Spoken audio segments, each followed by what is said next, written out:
Welcome.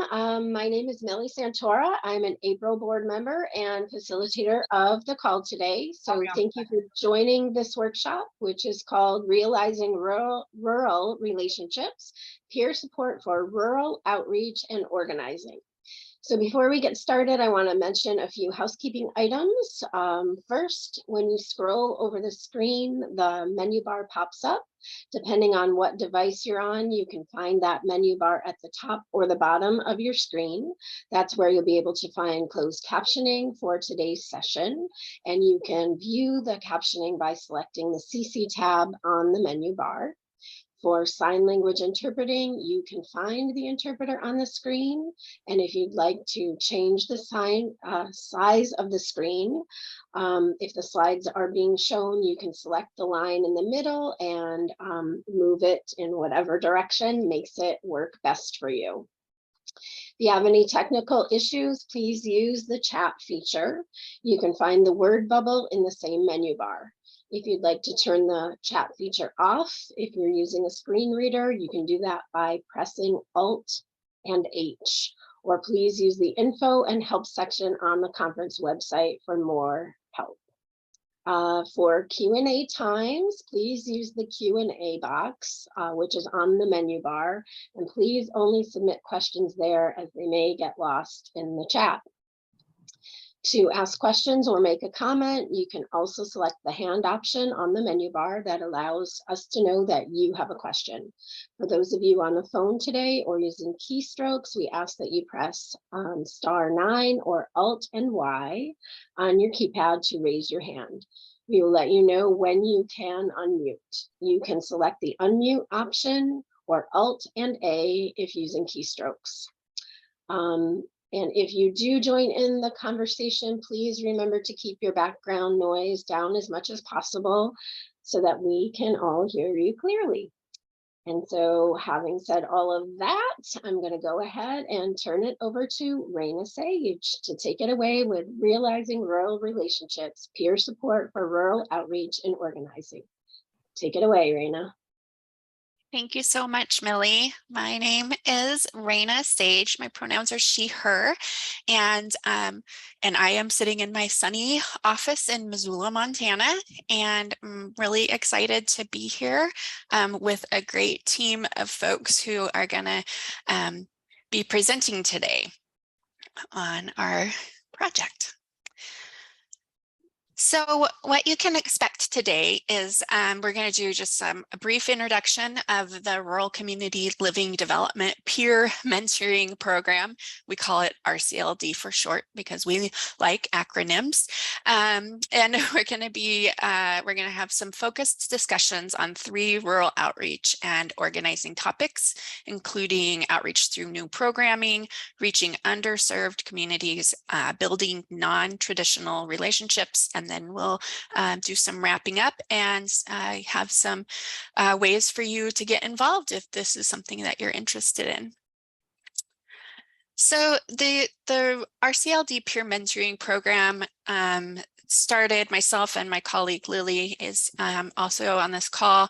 We are at the Research and Training Center on Disability in Rural Communities, and this grant started a few years ago where we worked with a team of Centers for Independent Living staff to create a curriculum that would help other CIL staff do rural outreach using a peer mentoring model. So where we're at today in this is that we have a team of 6 awesome people who have been doing this program for the last up to the last year, and now we're ready to switch gears, and they're ready to transition to being mentors and sharing their tips and what they've learned. So to get us started, we're going to do a quick activity. And what is one word you would use to describe rural outreach? And Lily put the link in the chat. So if everyone could click on the link and put in one one word that describes rural outreach.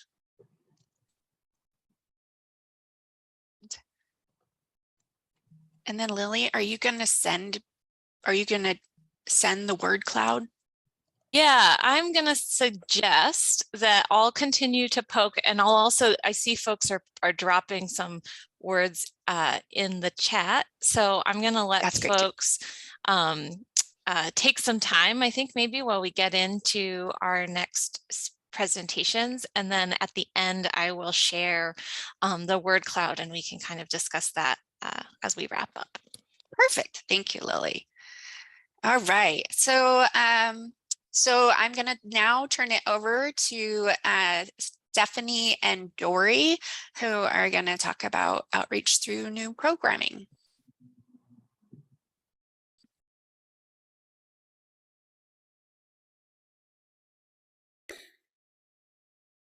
Hi, everyone. I am Dory Tempio. I am a white woman with short brown hair and blue eyes and pink lips, and I've got a gray and black and white striped dress on today, and I work at Able, South Carolina. And I am so excited because we're going to talk a little bit about what outreach looks like through new programming. So starting new connections, starting new entities. And I'm going to let my colleague, Stephanie, introduce herself. Stephanie, take it away, my friend. Hi, everyone. My name is Stephanie Dybel, and I am a medium-skinned woman with curly brown hair wearing glasses, and I work with Disability Network West Michigan. And as Dory said, we are going to be covering outreach through new programming. So I'll let her kick us off, and then I will follow. Thanks, Stephanie. When we are all embarking on outreach and bringing organizations together, it can feel daunting, it can feel scary, it can feel challenging. And I'm going to talk a little bit about some programs that we have connected with community entities, including my fellow Centers for Independent Living here who are on and a part of our presentation today, and that makes me really excited. So the first one I'm going to talk about is called Advocacy Day for Access and Independence. And on the screen, I have a picture that has a purple background. It is in downtown South Carolina at our state house. And in the picture, you can see hundreds of people gathered. Some of them have blue umbrellas that have our unlocking symbol that says South Carolina Access and Independence. And then some people are standing on the grass or sitting on the grass in their wheelchairs. And then we have some people in different tents that are giving out information, poster making, drinks, snacks. But Advocacy Day for Access and Independence was something that was important to all three Centers for Independent Living in South Carolina, and important to bring the disability community together so that we could advocate with our lawmakers and decision makers and work collaboratively with them to make a difference. It has been an annual event for 9 years. I'm excited. We're getting ready to go into our next year. We've already started planning. It is April 12th, 2023. Woohoo! And we started by bringing organizations together in what we call the South Carolina Advocacy and Independence Network.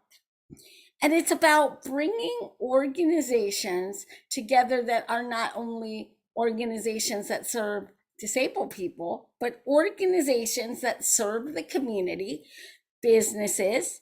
We bring transportation providers. We have groups that serve various cultures, BIPOC, LGBTQIA+, you name it.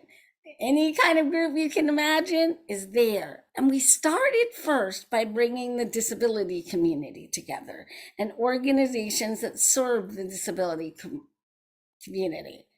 And then we started with the second important group, people with disabilities, because it's about them. It's about their life and giving a voice to communicate what those needs and wants are, and what are those barriers that South Carolinians with disabilities are impacted by every day.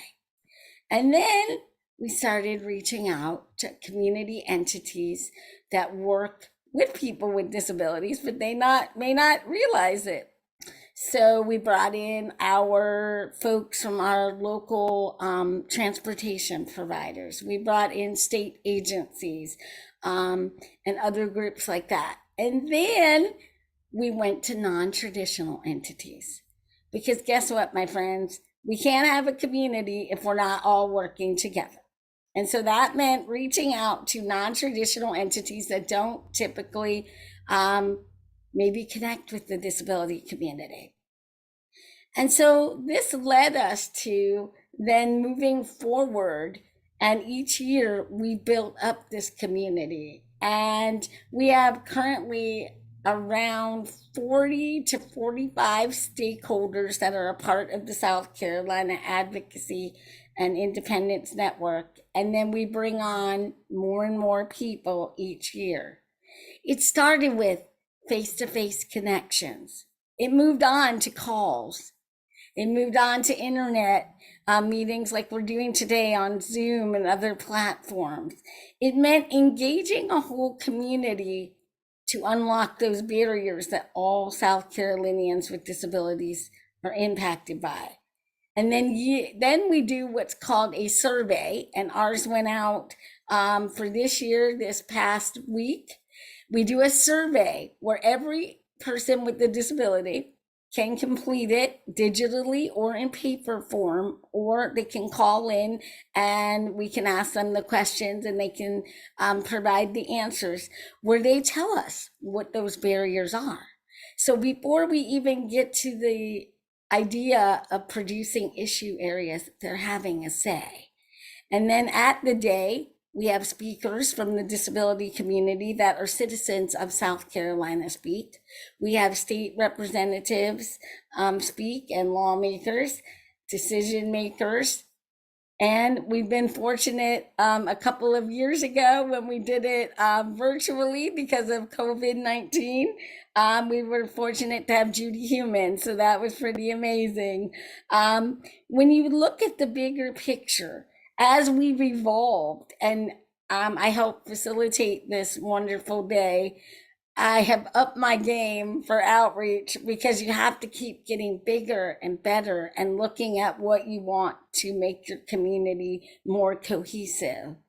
And so I think it's really important that you do bring new people to the table. And this was a tremendous example of that. Our last Advocacy Day, I think we had about 400 people in person, and there was another 500 to 600 people virtually. Because now we've built to a hybrid model where we're in person at the State House and live streaming with accessibility components to do that. And so it is a wonderful opportunity. And I'd love to answer questions or mentor anyone else who's interested in doing an activity like this. We'll go to my second activity, Stephanie. Another really instrumental activity for us, and I loved hearing our keynote speaker from ACL talking about emergency preparedness, because we all know it's becoming a more prevalent topic in our communities around this country. For us, it's usually hurricanes, tornadoes, all of those exciting activities that we just had last week, Hurricane Ian.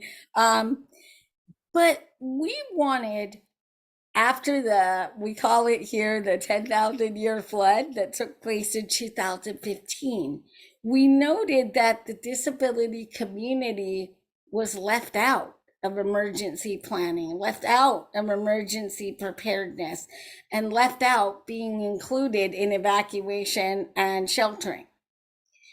So we, as a group that serves people with disabilities, again, came together with our sister CILs, Walton Options and Accessibility in South Carolina, and said we need to do something about this. And we, as ABLE South Carolina and other centers for independent living like you all, we serve people in metropolitan areas and rural areas. And you have to make sure when a disaster happens that everybody's included. So we looked at, what can we do? How can we make a difference here? Because we saw where it could have been much more catastrophic than it was, and we didn't want to see that happen again. And we'd seen what happened with Katrina and other natural disasters where people with disabilities were left out of the emergency planning. So we brought together different entities in our community to form the South Carolina Disability Partners in Disaster Coalition. And much like Advocacy Day, we started with our Centers for Independent Living. Then we started bringing people in that work in the emergency realm. And so we started partnering with our South Carolina Emergency Management Division. We moved on to county managers and emergency response folks. We moved on from there to let's bring in the rest of our disability organizations in South Carolina. And then again, we reached out to emergency entities who would be considered a non-traditional entity to work with. But these are new opportunities that were never around, that had we not outreached, had we not connected, had we not brought together, we would not be able to serve people in a way during an emergency that's important. And I'll tell you, with Hurricane Ian last week, we brought all of our coalition partners together and had meetings pretty much daily, even on the weekend, to make sure there were no unmet needs of anyone with a disability, no matter where they lived in South Carolina, who may have been impacted by that hurricane. We had a seat, the coalition, at what we call the Emergency Operations Center of South Carolina. It's called the SEOC. And we were there with every other type of emergency planner to, when things were coming in and people had questions and people who were calling the main line to say, I need help evacuating, I need help getting my medical needs or equipment, durable medical equipment. And we were right there at the main core of it. And so this is a really great example also of bringing people together that would not traditionally have probably come together, but bringing new people who didn't have relationships before, except for the Centers for Independent Living and Disability Organization. Now we have a strong relationship with all of the, I'm going to tell y'all, hundreds of organizations that when a disaster comes, we're planning, and we can just, even if something happens, we could call in the middle of the night and say, we have somebody with this need, and work together. And so that's what I call bringing people together for the good of South Carolinians with disabilities. And in my picture, this is me, my service dog, and these are some shelter workers at a local shelter. And we, as part of the coalition, we're working to help them make their shelter accessible and inclusive for old people with disabilities. And I'm going to turn it over to my wonderful colleague and friend, Stephanie. Take it away, Stephanie. Thanks, Dory, for sharing those outreach opportunities that you are involved in South Carolina. I'm going to shift a little bit and talk about a brand new outreach opportunity that I've had the opportunity to be involved in here in Michigan. One of our local community partners has started a young professionals group, and they reached out to our CIL, our center, and basically said, you know, we are very interested in starting a young professionals group in your county, Newaygo County, and we want some help. We want to be able to bridge the gap and make sure that our group is accessible and inclusive of all people. Can you help us explore what that looks like and really help us do outreach to the disability community through this young professionals group? So what you see on your screen is a photo of that was taken at our Young Professionals launch event. And essentially the whole idea behind this Young Professionals group is really to address social isolation within the community, to help folks aged 21 to 40 build connections, whether it be social, employment. So what you see on the screen is a list of potential future young professionals group events. Some people listed things like volunteering, crafting, guest speakers that focus on professional development, cooking classes, bowling, art classes. So there were just a bunch of different ideas that came up at our launch event. So that's what you see on the screen. But really, our involvement with the Young Professionals group has opened the door for us to be able to make some connections with our tourism council, chamber of commerce, really talk with different entities within the community about what accessible events look like, how to create documents that go out into the community that are accessible. And then also through the Young Professionals group, we've been able to engage a lot of our consumers and participants, doing some outreach, letting them know that this group has just formed, and it's a great way to meet people and connect. We've been able to talk about some of the barriers that our consumers are facing, including transportation. What does that look like? How can we help consumers get to these events? And so we've been able to utilize our existing programming through our transportation program services here at Disability Network West Michigan, and offer that as a resource to help consumers get to and from these events. We've also done and been very strategic with outreach in terms of using different formats to reach people. We've put things in our newsletter, we've sent out mailings, we've used the local school districts as a way to spread the word. We've connected with our local libraries. So as Dory was saying, it's really about connecting with people and really using them as a resource to reach people as well.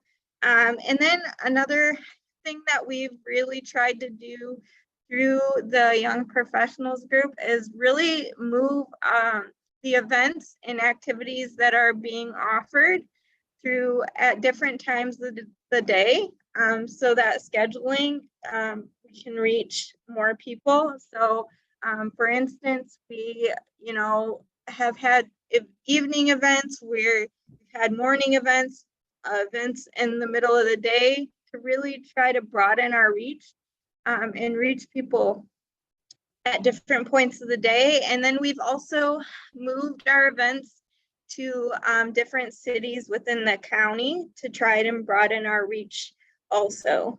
So that's just another example of different strategies within outreach that can be used. And so I wanted to toss it back to Dory to see if she had anything else that she wanted to add before we open it up for questions or offer other people the opportunity to share.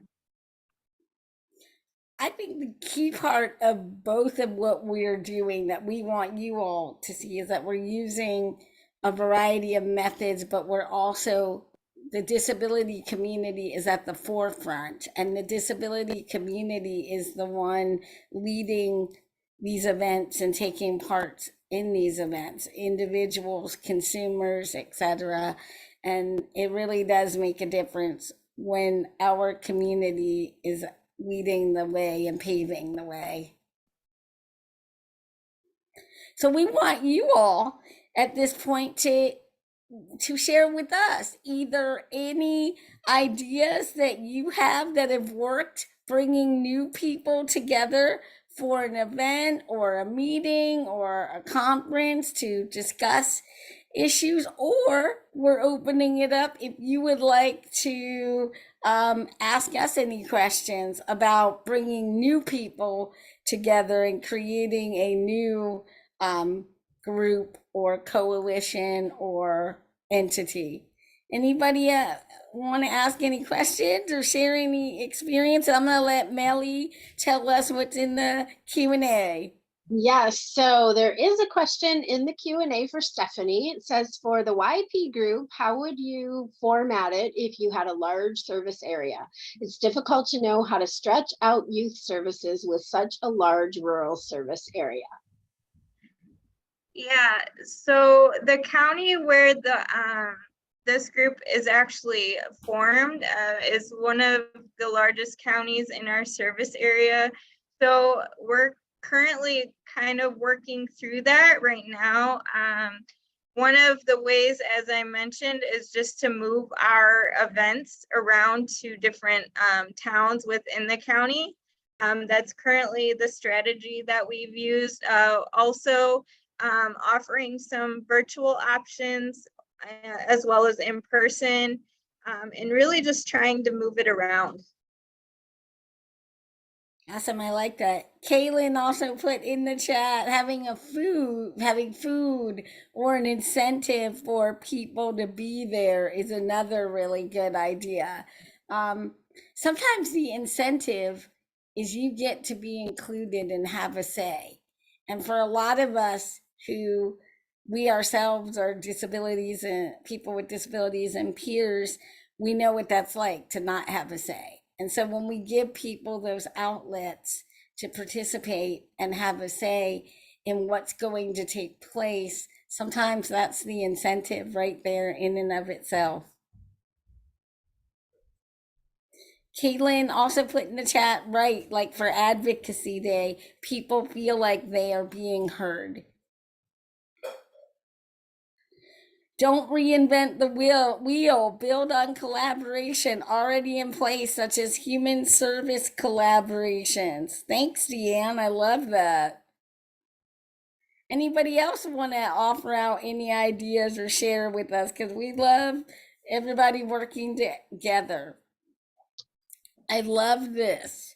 Okay, and this is Lily chiming in from the void because you can't all see me, but I was going to suggest and mention that we will have some time at the end. And so in the interest of time, we may want to just kind of move along a little bit, but I do see there's another question.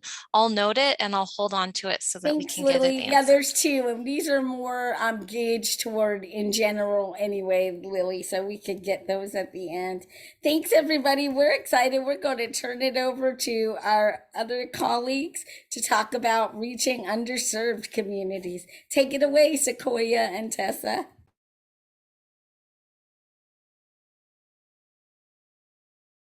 Hi, my name is Sequoia Commons, and I'm with Tri-County Independent Living. We are based in California, and we serve 3 counties. Today, I'm here to talk about reaching Indigenous populations within Del Norte County. I am a white-skinned woman, 27 years old, with brown hair and hazel eyes, wearing a blue shirt. Tessa, why don't you go ahead and introduce yourself? Hello, yes, I'm Tessa Adkins, Independent Living Specialist in Harrisonburg, Virginia. And I am a fair-skinned female wearing a purple shirt with some black glasses and brown hair. Send it back over to you, Sequoia. Okay, let's go on to the next slide, please. So I've been an independent living skills specialist for actually about 1 year. And I was hired on in Del Norte County, originally from Humboldt County. So that's about an hour away, to sort of open our services up into Del Norte County. You see, we have our Del Norte team. We have a program development specialist, a youth coordinator, and an office manager. And the office manager and the youth coordinator travel up from Eureka, which is in Humboldt County, to come and serve this community. Next slide, please.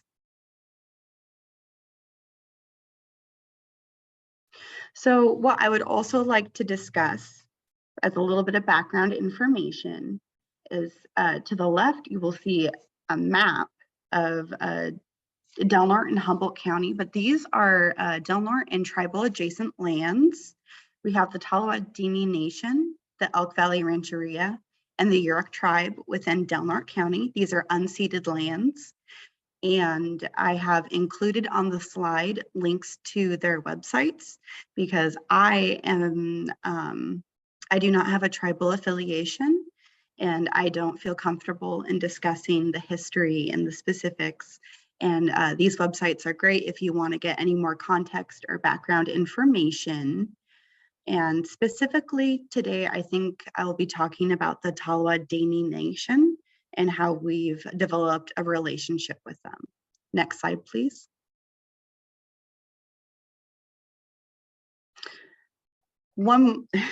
A little bit more information. Del Norte County has 9.7% reported demographic of Native American persons, and this is from April 2021. And very specifically, in the slide that I have, in comparison to a much larger space in Humboldt County, they only have 6.4%. So what I'd like to talk about is the fact that Indigenous persons is a large minority within our community, and they do not have a lot of practice within like the Department of Health and Human Services and things of that nature that are geared towards cultural humility and Indigenous partnerships. So next slide, please.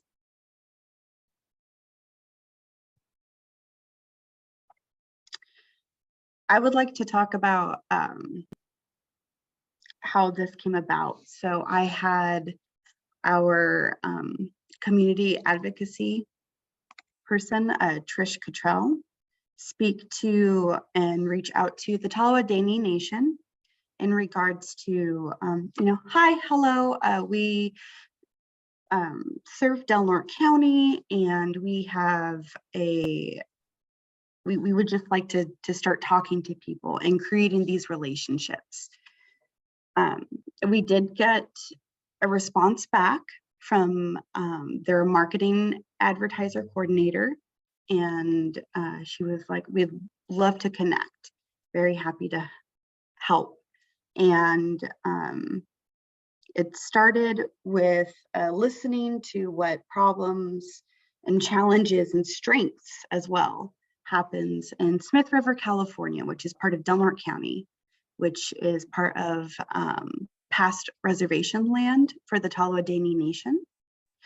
And within these talks with other people within the Tolowa-Dini Nation, perhaps their family services and their community health representatives, I had found that the best approach was to be authentic, to show respect for and patience.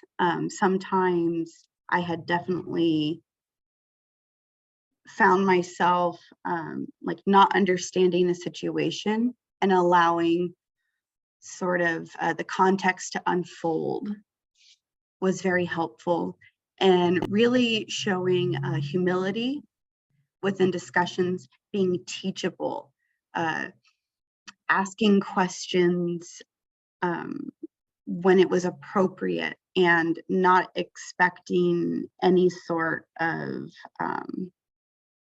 information that I'd already had preloaded to even be correct. Next slide, please.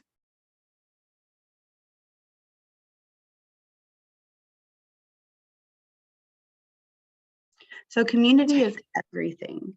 And to the left, we have a picture from our Del Norte office grand opening that happened September 15th of this year. And how we had tied in our growing relationship with the Talowa Dene Nation was we invited Emily Reed, who is our first point of contact. She's also very involved with the Chamber of Commerce for Crescent City, California, and things of that matter, to be part of our event to do a land acknowledgement. And where I have it to the right is honoring communities that came before us honors the future as well. And when I talk about the future as well, we have coordination efforts continuing on with the elder nutrition services for the Talowa Dene Nation, where we will assist in their durable medical equipment lending library, and they will give us a platform to talk to their most sensitive of persons in an environment that is appropriate and helpful, and we'll be able to bridge that disconnect. So not only do we have a disconnection from what I may call traditional human services in Del Norte County, we have transportation difficulties, and we do have cultural barriers. Next slide, please. So the examples of collaboration that I've already gone through, we have sharing resources. Tri-County Independent Living has the ability to do direct advertisement to proper tribal connections. We have public facing and agency facing education and cultural priming. And what I mean by cultural priming is the part that Centers for Independent Living, you know, you guys are my peers, we do similar things, is the independent philosophy, the independent living philosophy. And, you know, when we start to talk about the culture of, you know, person first, you know, this is a person with disabilities, and the ability to look forward to, instead of I can't, well, what can we do to modify so we can? Starting those conversations early has been very helpful, especially during the sharing resources parts. Specifically, I'm remembering kind of an example of when I was trying to share resource guides with the Talowa Dene Nation, and at first it was kind of touch and go about sharing these resources or not, or using independent living skills training, and coming with a slow approach about, well, you know, I'm just, you know, Tri-County Independent Living is here to provide support only if the individual wants it, and it primed the conversation to be more palatable, if that makes any sense. We have also participated in the Talowa Dene Nation's tabling events, such as their Elder Resource Fair. And we have also gone in together in different stakeholder meetings. We have a family assistance network here in Del Norte County that many people who work with the Indigenous communities also participate in as well. And again, I want to circle back to being teachable, right? It can be easy to have an idea coming into a conversation of what it may look like, right? And it's okay if that idea isn't quite how it pans out. And I think the ability to understand that maybe perhaps, you know, you may have gotten the wrong information, or maybe no information at all. It's okay to say, oh, I'm sorry, and pivot and keep going. Next slide, please. And take it away, Tessa. All right. So I'm excited to share with you our new Ready to Achieve mentoring program, and which is also known as RAMP. And again, I'm Tessa Atkins, Independent Living Specialist for Valley Associates for Independent Living in Harrisonburg, Virginia. So you can go next slide, please. So we serve Planning District 6, which is located in the dark blue on this slide. And it includes 5 counties and 3 cities. Next slide, please. So what is RAMP?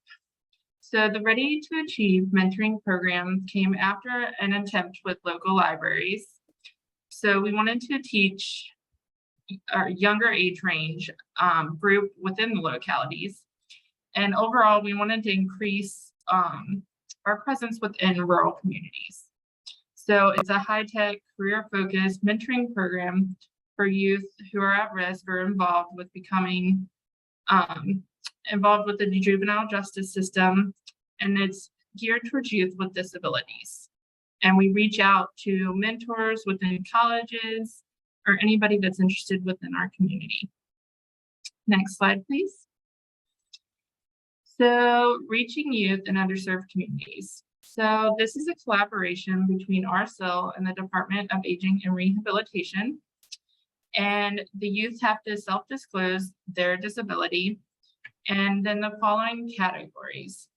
So low math skills, mental health needs, disciplinary incidents, out of school, IEP behaviors, and low grades. And what was cool about this when we met about the program was my supervisors and I walked in and we saw this and we noticed that you can identify with low math skills or reading or low grades. Like I had low grades and I had trouble in math. So it could be any one of us. Next slide. And so here's some of the examples of our meetings. We have just started meetings. So we meet on Zoom and hope to do hybrid in the near future. So we start off with icebreakers, and then we discuss their goals or strengths that attribute to a career. And then we review that with their mentors. We also do job applications, how to create a resume, and we are working on inviting local community leaders to discuss their careers. And to the right of the screen, I have one of the icebreakers that we recently did, lining up by birthdays from January 1st to December 31st. And they all had to mute their mics and couldn't talk and had to line up by their birthdays using motions, emojis, for the chat box. So that is all I have. Any questions before we turn it over to Hank?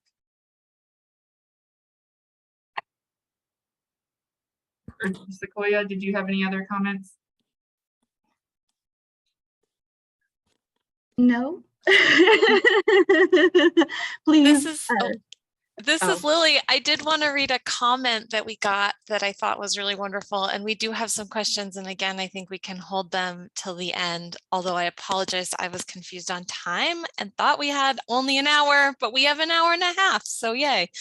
But I wanted to read this comment that says, sometimes we experience apprehension from our community partners and collaborators because they are intimidated by the work we do or they don't fully understand it. We try to live by the notion that, quote, shaming is not a form of advocacy, end quote.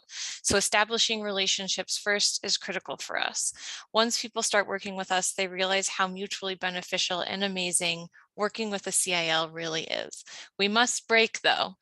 Thanks for sharing your practices, Lily, Stephanie, Sequoia, and Tessa. Great job. That's from Disability Network. So I just wanted to share that before we move on, and I will also post the link to the survey one last time, and then we'll revisit that after Hank and Quinn talk. So again, disembodied voice from the ether. That's who I am in this presentation. Thank you, Lily. Great quote. And this is Melly. I'm not seeing any other questions or comments in the chat, so I think we can move forward. All right, Hank, take it over.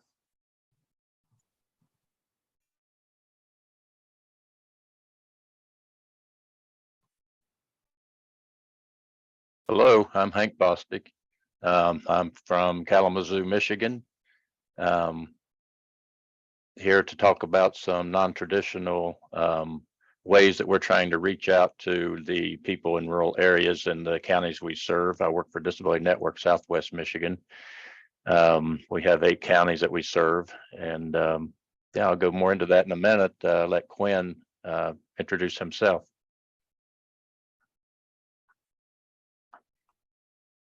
Good afternoon. I'm Quinn Durant, and I'm an independent living coordinator for the Northwest Georgia Center for Independent Living. We serve 15 counties in Northwest Georgia, most of which are rural counties.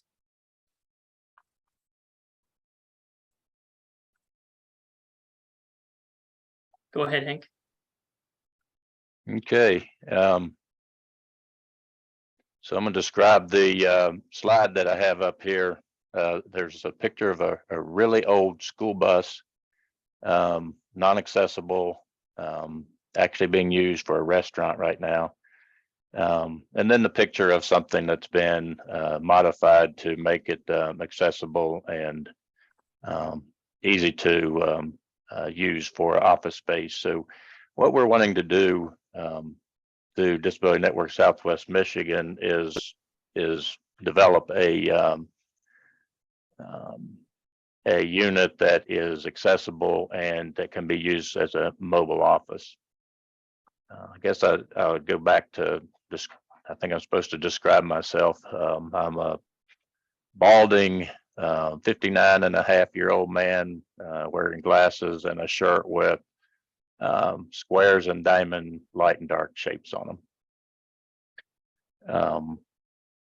So the little bit of background, I started out working or started out living in southern West Virginia. I lived in a rural area, lived there all my life, basically for 50 years, and then moved to Michigan 9 years ago. But growing up in Michigan or in West Virginia and working there as a young man, and then I became disabled from a chronic illness that helped me to learn some of the struggles that people have living in a rural community with and not having medical insurance, and learning how to use the things that are in place and count on the agencies that are available to assist with services that are needed. So I left there and moved to Michigan, like I said, about 9 years ago, and started working for Disability Network Southwest Michigan. And while I've lived here in a rural area in Michigan and tried to get to know the area and the people here, I've really wanted to do more work in the rural area. And so with the approval and the assistance of our CEO, Yvonne Fleener, we were able to join the April institution, and then I got involved in this program that that is presenting today as a just as a somebody that just working along with them and developing information on rural outreach. And so through this, what we want to do, like I said, is develop a mobile unit. And so we've been looking at different ways to get a unit, different ways to pay for the unit, and trying to determine, what the need is for it. So we've talked to different people, looked at different ideas that others have had for a mobile unit, and tried to determine what the main needs are, the reasons why we need it. And as we all know, in rural areas, that transportation from the rural area to area where we have an office. We have 3 offices, but none of them are located in the actual rural areas that we're wanting to serve. And we have about 34,000 people in a 4-county area that is rural out of our 8 counties that have people with disabilities. So we want to make sure that we can serve them. Technology is limited in those areas. And so we want to be able to get to where they're at. We can connect with the local representatives in the areas that we're targeting, the rural areas, based on population and presumed need at this time, based on the number of people with disabilities in those areas. And when we do that, we'll be able to better know where to take our unit and where to set up and make sure that we're going to the same place each time we're there, and so that it becomes something people can count on, and just be able to know that we're going to be there the same day, same time, and know that we're available to assist them. We can do different things from a unit like this. I work with the independent living, the information and referral with veterans, different programs that we have at Disability Network, Southwest Michigan, and we can serve people through any of those programs out of a unit like this, do peer support, all the different things that we do as a CIL. Some of the non-traditional funding things that we've looked at has been, we connected with a car museum that's local, Gilmore Car Museum. They have a foundation where they provide some grants, and so we talked to them and about supporting this idea, and they were supportive of it, but their grants are for a more specific area than what we are wanting to serve, so smaller areas. So, and another agency that we're talking to is called Clock Mobility. I've been talking with them a little bit on helping with the design, helping us come up with a unit. That's what they do, is provide accessible vehicles. So we're working with them and just trying to get this developed. So we're in just the development phase of this, and looking at other ways to get funds to help set this up. So that's all I have on that, Quinn, if you want to talk about your part there. Sure. Thanks, Hank. One of the things that we've noticed that despite being in the Rome area for over 15 years, we have an office here. There are many places in our rural communities that have no idea who we are and what we do. So what we have tried to do was increase our range and our capability in getting the word out as to who we are and what we do. As part of that, we have reached out to local radio stations and podcasting and social media types of things in order to have a broader range and capability of reaching greater number of people. So far, this has actually worked out fairly well. We actually end up having at least one radio station or more every 6 weeks, being able to tell who we are, what we do, and what activities are coming up. And at least one podcast that has resulted in a great number of individuals attending one of our business before hours events. We were talking about the celebration of the Americans with Disabilities Act, and partly due to using the podcast, we got a greater number of people attending in person as well as doing the hybrid. Now, the hybrid doing in person as well as an online options has actually been extremely helpful in being able to allow a variety of people attend our programs. Unfortunately, when you're living up in an hour and a half away from our main office, and there is only one office for our 15 counties, that can be a very daunting trip to come down in person to see and participate in a 1 or 2 hour activity. So being able to have additional options has greatly increased the number of people that have been able to participate in all of our activities, whether it's our events, whether it's our classes, or any other kind of activity or service that we have. One of the other things that we're doing right now is we are having one of our classes as a hybrid at the Department of Labor. This is our employability class where we talk about what people with disabilities need to become employed. And while we haven't had as much success with that as yet, it is getting better and better and sharing with more and more groups.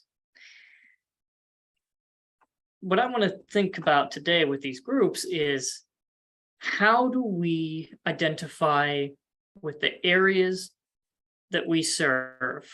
What can we do to increase our visibility to them? And what unique ways can we think of to get noticed and get our message out there to people with disabilities so that they have more of an option to get the help that they need from us? So at this time, I would like to turn it over to the chats and the questions so that we can have an opportunity for those who want to share their experiences or would like to make suggestions or would have comments, that they are able to do so at this time. We very much appreciate everyone's participation and listening to our presentation. So thank you very much. Thanks, Quinn, and thank you to everyone. This is Melly, and I don't know if we want to go ahead and back up and go through the questions that we already have in the Q&A as a starting place. Is that okay? Yeah, this is Raina, and that sounds great, Melly. Thank you. Awesome. Okay, so I'm going to go ahead and answer or throw out this question. So someone is wondering how it is to partner with emergency departments to develop disability disaster coalition. How was it to partner with emergency departments to develop disability disaster coalition? All That right. might have been Dory. I can answer that. All right, Dory, there you are. It's been a wonderful experience, and I think it's led to education on both sides of the table. We have learned a lot about emergency response, which I'm honest, I didn't know a lot about, except, living as a consumer and experiencing it as a person with a disability or access and functional needs. And so what it really entailed was having some meetings and meeting with them initially to propose the idea of collaboration. Then what we did was we said, well, how could we serve on some of the committees that you already have in existence? And so then we started serving on their committees. That means me and other members of the coalition. And then once we started doing that, we started getting invited to their conferences that they hold. We have presented at their conferences on working with people with disabilities, etc. From there, then they invited us to start training their emergency management teams across the state. So that was really a great opportunity then, whether it was county managers, shelter providers, etc. And then we went from there to then we said, well, you know what? I think it's time now to have this formal coalition. We started then having in-person meetings, having virtual meetings. You know, sometimes it was having a cup of coffee with somebody, or and building those relationships to be able to express why it was important, and then also having that factual information to back us up, statistical data, which says that, you know, we have 1 in 3 South Carolinians in South Carolina have disabilities, according to the CDC. And then breaking it down for them with some FEMA information and other information that they could relate to. And then it just grew from there. It really just started with a relationship, just initiating those conversations. I have a saying when it comes to outreach, y'all. I'm actually the director of community outreach and consumer rights for ABLE. So I've been doing outreach at our center for a long time. But I have a saying, all good partnerships start with a relationship. And that means not being afraid to initiate that conversation. If we wait for somebody to initiate it, it's probably not happening. So we have to make that initial, sometimes dialogue. And it was really talking about a lot of what people had in common, because the same things that citizens without disabilities need, citizens with disabilities need, and then tailoring it to the needs of people with disabilities in emergencies and emergency response. But I'd be happy with, I know they're going to provide our contact information where you can get in touch with us. So feel free, if anybody's interested in exploring that further, I'd be more than happy to have that conversation. And also bring our emergency team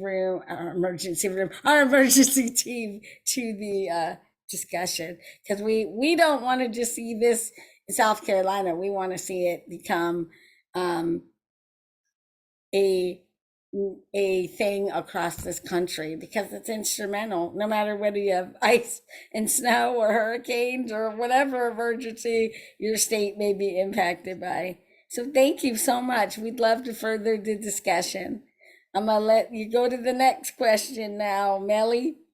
All right, thanks, Dory. I just want to make sure, can we see the ASL interpreter? I cannot see one on my screen right now. So I just want to make sure that the person is visible. There's one, but you're Hi. finished, right? Yeah, this is the other interpreter. I'm waiting for them to pin me. Okay, Madeline, correct? Mm-hmm. If we could get Madeline spotlighted, that would be She's great. good to go. Yep, she's good to go. Excellent. Thank you so much. All right. So the next question is, how do you actually connect with people who live in a rural place, who have traditional barriers such as transportation, lack of consistent internet access? So basically the question is, how do you find the people? And I think Sequoia was gonna start us out on that one.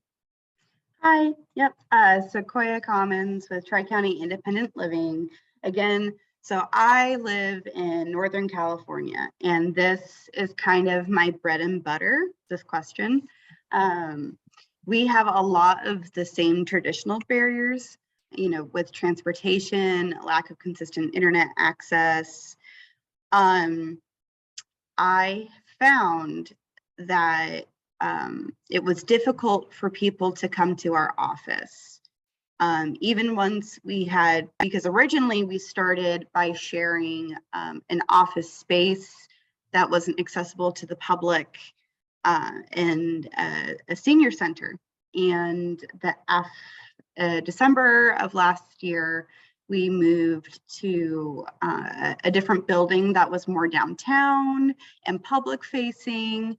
And as long as it worked with our safety guidelines of having 2 people in the office, we were able to bring in clients. You know, COVID had changed the game a little bit. That we still weren't getting a lot of foot traffic. So I just started attending a lot of events. Specifically, I went to Chamber of Commerce events. I went to food banks, and I would put an outreach table there. We got the word out a lot. We have this great resource guide that has an index of all, things about food security, housing, that kind of information. And it has, our address, our phone number, and things like that. That still doesn't help in these outerlying communities.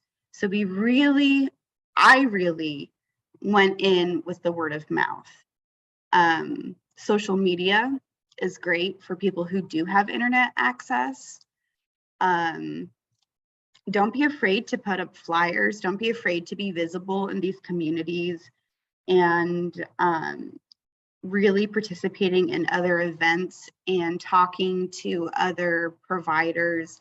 I don't know, for the person who put this in, peer support, I don't know if your office has been established for a long time or if it's sort of emerging, but it was very beneficial for me to start getting clients in through the door by talking to people who've already been kind of established and targeting persons with disabilities that kind of use, word of mouth a lot. Like I said, going to the food bank was helpful, because then there's time for people to kind of chat with each other and be like, oh yeah, I heard about this great agency, let's talk more.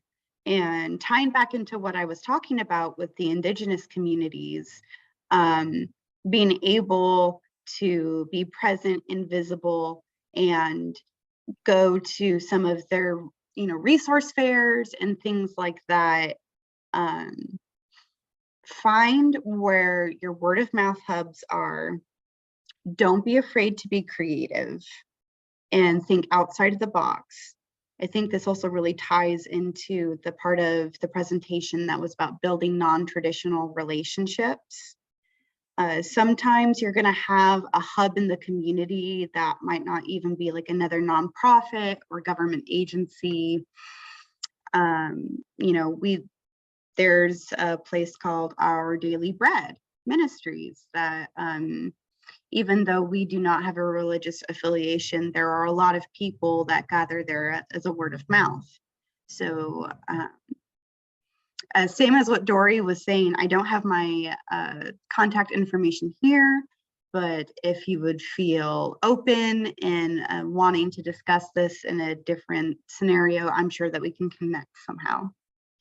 Is there any other questions around that, or does anybody else want to chime in? I was going to just piggyback on what you said, Sequoia. When I started out doing outreach years ago, I just celebrated my 11th anniversary at Able this past week, so I'm really excited about that. But when I first started out at Able, I went to those communities that were underserved. I asked the people there, where do people go that they get information from? And I started there, and I started going to the library. I started going to events that they had and having a Able information table. As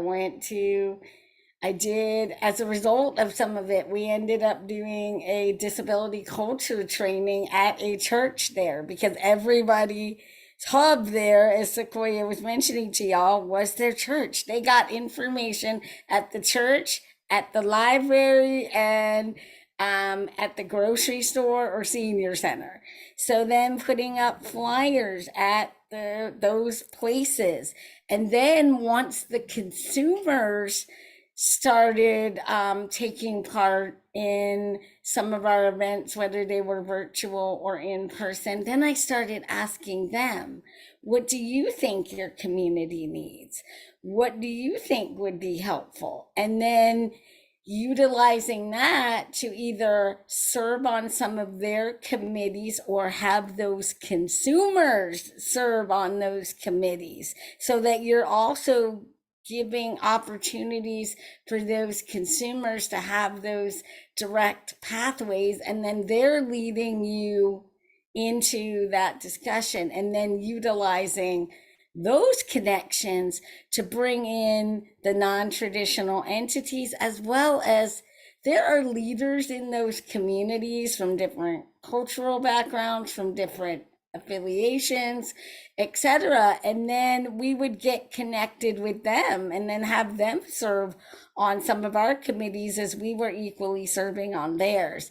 And so it's really, I think it starts with getting to know that community and what works for that community. Because an example, y'all, what works in Columbia, South Carolina does not work in small town Jasper County, South Carolina, and I do outreach in both. So I have to know my communities well in order to outreach for them. I don't do it in Jasper, but I'm giving you an example. I do have a similar county to them, which is very, very small and very, very remote, and trying to get them to buy in culturally, because it is a different culture. They see themselves as a small town. They'll help each other. They don't want anyone coming in from the big sill in Columbia per se.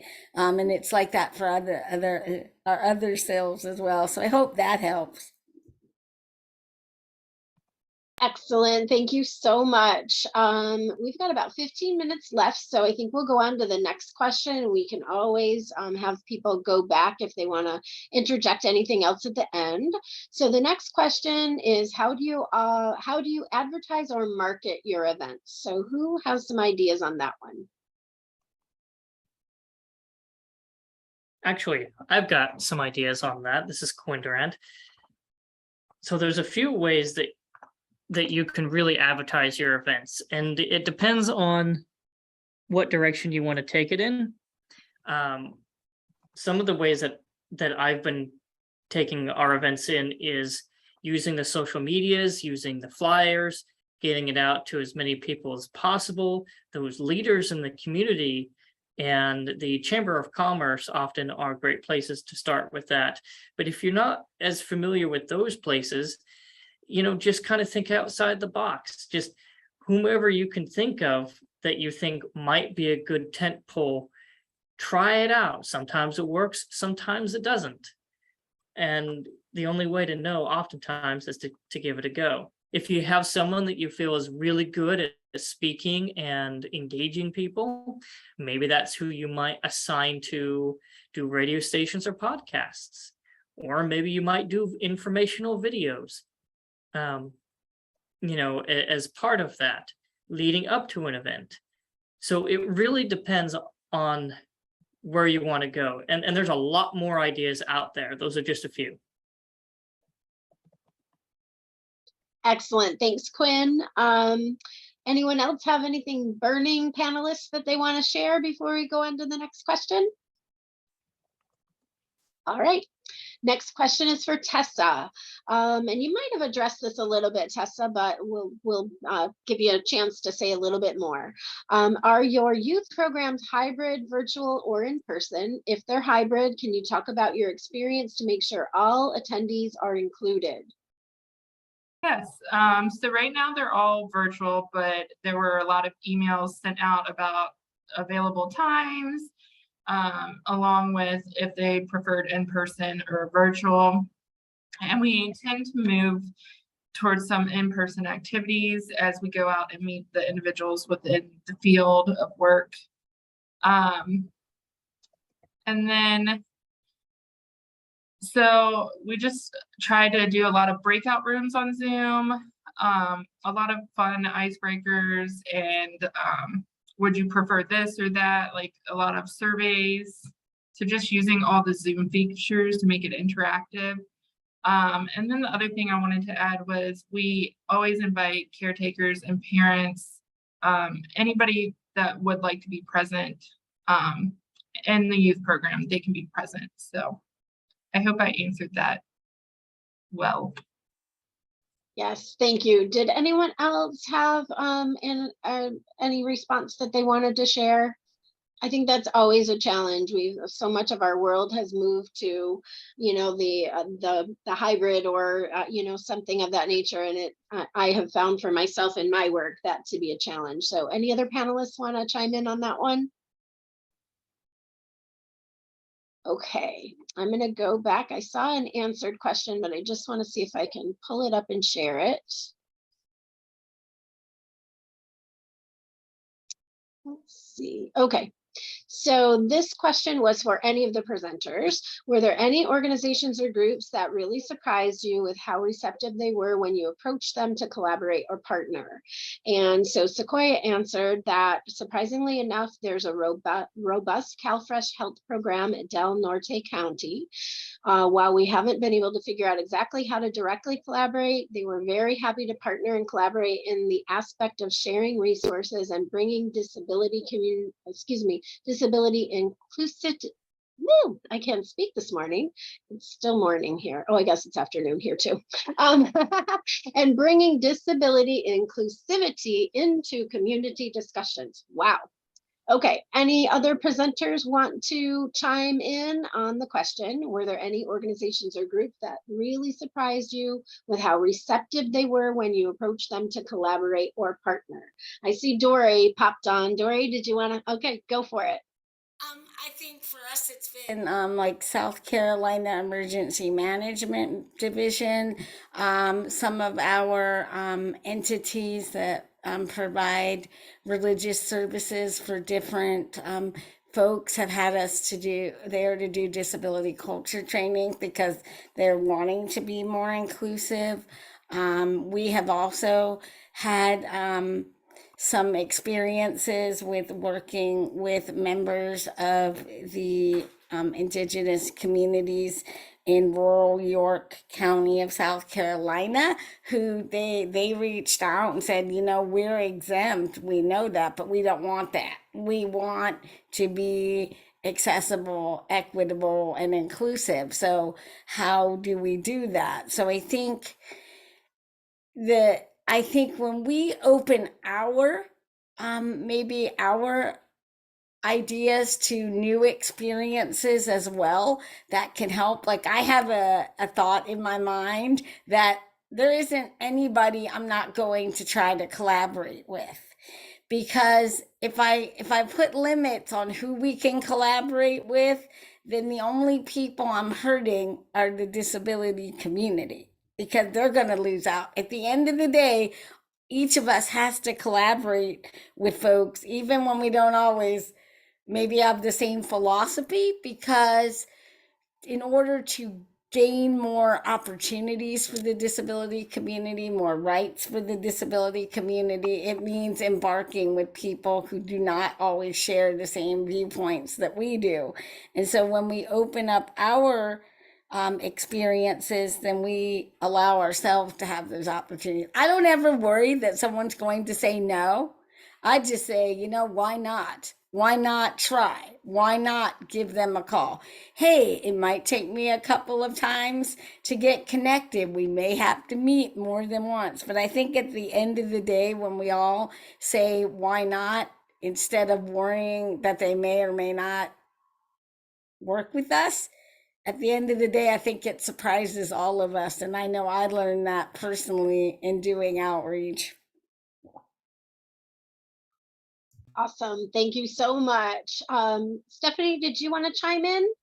Yeah, just real quick, I was going to say for us, it's our local tourism councils and Parks and Recreation have been very receptive to the feedback and resources that we have to offer, because they really want to make our recreation in our state very accessible. So we've had a lot of luck collaborating with them. Awesome. Thank you. Tessa, did you have something? Yeah, I just wanted to say we are a college booming town. We have like 3 that I can count, and there's probably more I'm missing out on. But that is how we got a lot of our mentors, and they are really receptive as well. And that was just incredible to see that happen. Super cool. Thank you. We have one final question and then we're going to do our wrap up. So this one I think is probably for Dory. For emergency preparedness in South Carolina and specifically Hurricane Ian, was there a protocol for people who use in-home and community supports to stay in their home and get the services that they need while there was a state of emergency?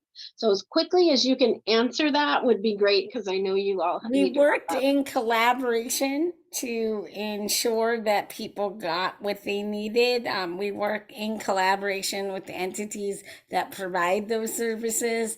And if someone, wanted to evacuated or needed to, we were going to be there to help make that happen. Is that quick in a nutshell there? That was beautiful. Good job. Thank you so much. All right, so I'm gonna give it back to Raina, and you all will do your wrap up. And I do need just a moment at the very end to talk about what comes next. Great, thank you. This is Raina.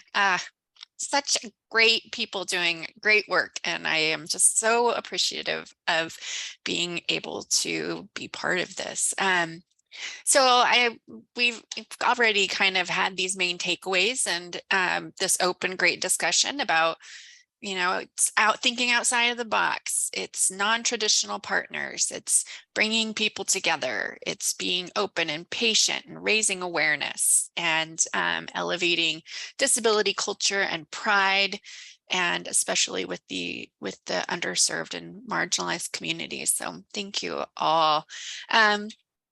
And great questions. And so you might be wondering now, how can you get involved? And it sounds like there's a lot of people who are interested in being able to reach their rural communities. And the next phase of this project is that we are looking for 6 folks, CILs, to become mentee CILs and join us in being part of the peer mentoring program.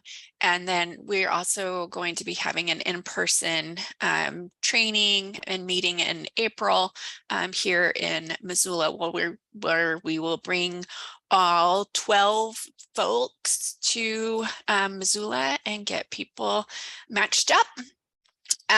So that's my email. You are also welcome to drop your contact information in the chat or send it to us in a message if you are interested, and we will follow up with you. But we wanted to turn back to the word cloud.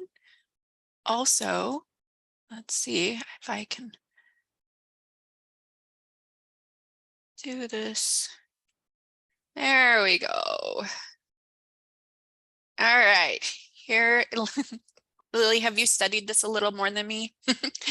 Difficult, challenging, important, community. Yeah, this word cloud is yeah. So I can talk about it really quick. I mean, what really, this is a word cloud that as the words are bigger, it means it was mentioned more and by more and more people. So at the very middle of the word cloud, we have this really large word that's difficult, and right below it, just slightly smaller, is challenging. But then just below that, there's this word important. And I think that those 3 really come through in this presentation and conversation we've had, that this is difficult and challenging, but really important work. Some other words that are in here are critical, interesting, community, travel, expansive, inclusive, disconnected.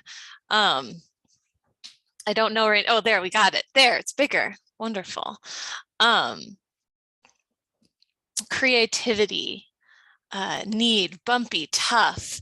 Again, all of these words that are really highlighting that though this is difficult work, it's really important. And we really hope that you all will be interested, that folks will be interested in joining us and bringing and coming together to do some of this peer support work. I put Raina's email again in the chat, raina.sage@umontana.edu. So please reach out and join our team. Excellent. Thank you all so much. I want to just remind everyone to please take some time to complete their evaluations, which will pop up when you close out of the session. That helps us to know that we can continue to improve and expand and provide the training that is most useful to all of you. Thank you for joining us, and come on back at the top of the hour because we've got 4 sessions next time period, and hopefully there's one that speaks to exactly what it is that you were hoping to get today, and I'm confident that that will be the truth. I want to say thanks to everyone in the background and in the foreground for making this happen today. So have a great break, and we'll see you back here in about half an hour. Thanks all.